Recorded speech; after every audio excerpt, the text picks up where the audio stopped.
উজনি অসমৰ পৰ্যটকৰ কেন্দ্ৰস্থল হিচাপে পৰিগণিত নাহৰকটীয়া টাইফাকে গাঁও পৰিদৰ্শন কৰাৰ লগতে নিশা টাইফাকেসকলৰ পৰম্পৰাগত খাদ্য গ্ৰহণ কৰে অসম চৰকাৰৰ মন্ত্ৰী জয়ন্ত মল্লবৰুৱাই।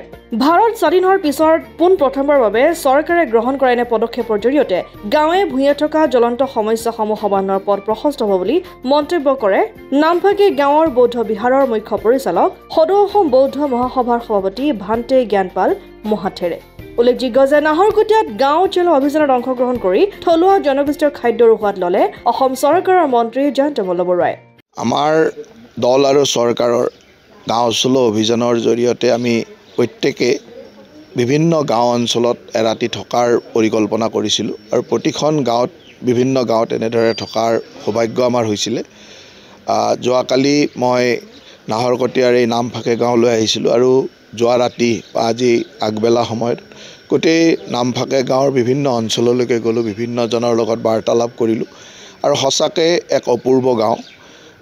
এই নামফাকে গাঁওখনে এটা সুন্দৰ ঐতিহ্য বহন কৰিছে।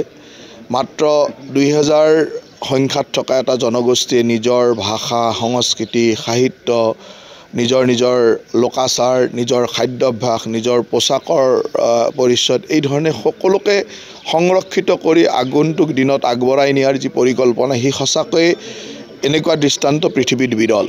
আৰু সেইকাৰণে নামফাকে গাঁওখনলৈ আহি মোৰ এটা অনন্য অভিজ্ঞতা হ'ল।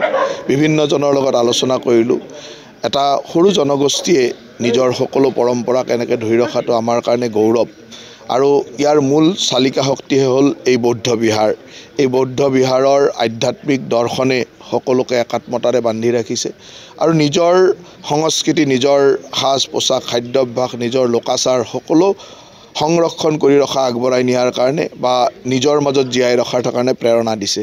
মই সকলোকে ধন্যবাদ দিছোঁ আৰু এই গাঁওখনৰ এটা দিনৰ বা এটা ৰাতিৰ মোৰ যি অভিজ্ঞতা, সম্পূৰ্ণ দিন ৰাতি বিভিন্ন অঞ্চলত গৈ যি ধৰণৰ অভিজ্ঞতা হ'ল ই মোৰ জীৱনৰ কাৰণে এটা স্মৰণীয় দিন হৈ থাকিব আৰু এই অভিজ্ঞতাই হয়তো ক'ৰবাত কাম কৰাৰ প্ৰেৰণা দিব, ক'ৰবাত জনগোষ্ঠীয় চিন্তা চৰ্চাৰ দ্বাৰা কাম কৰাৰ সুবিধা দিব আৰু সেইকাৰণে মই এই গাঁওবাসীলৈকে আমাৰ বৌদ্ধ বিহাৰৰ অধ্যক্ষ তথা সমগ্ৰ গাঁওবাসী সকলোকে মই ধন্যবাদ জ্ঞাপন কৰিছোঁ তেখেতসকলে মোৰ প্ৰতি দেখুওৱা আতিথ্যৰ বাবে।